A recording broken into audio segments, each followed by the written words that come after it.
আসন্ন ত্রয়োদশ জাতীয় সংসদ নির্বাচনে মনোনয়নপত্র যাচাই বাছাই রিটার্নিং কর্মকর্তাদের সিদ্ধান্তের বিরুদ্ধে আপিল কার্যক্রমের দ্বিতীয় দিন চলছে আজ। সকাল থেকে আগারগাঁও নির্বাচন ভবনে অঞ্চলভিত্তিক 10টি বুথে এই আবেদন করেছে সংক্ষুব্ধ প্রার্থীরা।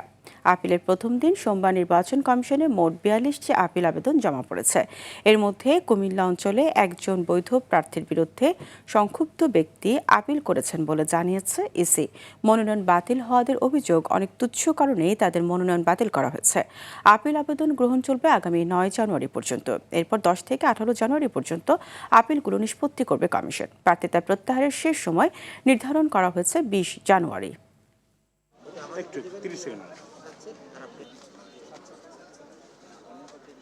স্বতন্ত্র প্রার্থীকে 1% স্বাক্ষর দিতে হয়। এই ক্রমিক নাম্বারে ভুল আছে। বাস্তবে আমাকে যে চিঠি দেওয়া হয় সেখানে ক্রমিক নাম্বারের কথা বলা হয়নি, সেখানে বলা হয়েছে 1-2 জন ভোটারকে পাওয়া যায়নি। আমার কথা হলো যে 1% বিষয়টিকে আমি ব্যক্তিগতভাবে মানি না।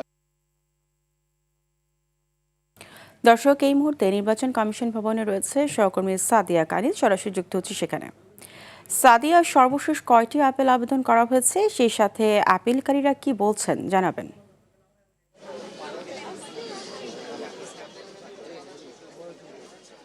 ফারিয়া, আপনি জানেন যে ত্রয়োদশ নির্বাচনকে সামনে রেখে আসলে যারা মনোনয়ন জমা দিয়েছিলেন রিটার্নিং কর্মকর্তারা যাচাই বাছাইয়ের পরে 723 জনের মনোনয়নপত্র কিন্তু বাতিল করে এবং কিছু প্রার্থীর মনোনয়ন আসলে অবৈধ ঘোষণা করা হয়েছে।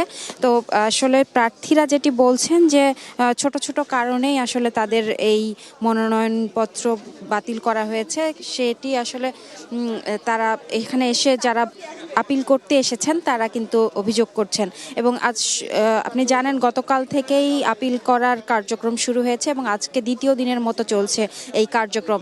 এবং নির্বাচন কমিশন ভবনের নিচের যে অংশটি, সেখানে কিন্তু 10টি বুথ করা হয়েছে বিভিন্ন অঞ্চল ভিত্তিক, এবং একটি কেন্দ্রীয় বুথ রাখা হয়েছে যেখান থেকে আসলে বিভিন্ন তথ্য নেওয়া যাচ্ছে।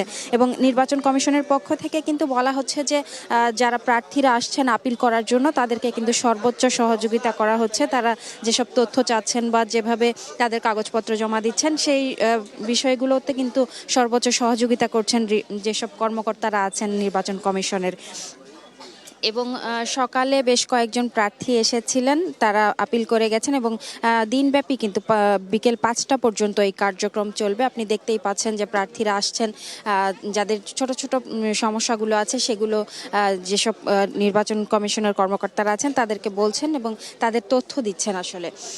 আর আপনাকে একটি বিষয় জানিয়ে রাখি যে আগামী 10 জানুয়ারি পর্যন্ত এই কার্যক্রম আসলে চলবে এবং নিষ্পত্তির জন্য আগামী আরও 7 দিন সময় নেওয়া হয়েছে।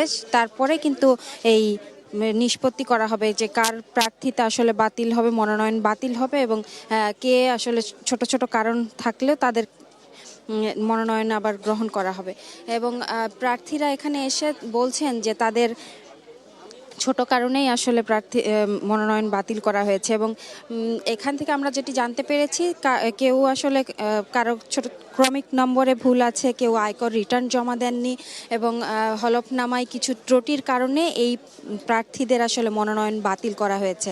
এখন পর্যন্ত আমরা এটি জানতে পারছি। এবং ছোট যেসব প্রার্থীরা আছেন তারা কিন্তু বলছেন যে বড় যেসব দল আছে সেই সব দলের প্রার্থীদেরকে যতটুকু সহযোগিতা করা হচ্ছে তারা যেসব সুযোগ সুবিধা পাচ্ছে, এবং ছোট দলের প্রার্থীদের ক্ষেত্রে কিন্তু সেই সুযোগ সুবিধাগুলো কম রাখা হচ্ছে। তো এমন ধরনের অভিযোগ প্রার্থীরা করছেন এবং নির্বাচনী পরিবেশ নিয়েও কিছুটা অসন্তোষ জানাচ্ছেন প্রার্থীরা। তো ফারিয়া, নির্বাচন কমিশন ভবন থেকে এই ছিল আমার কাছে সর্বশেষ। সাদিয়া, আপনাকে ধন্যবাদ।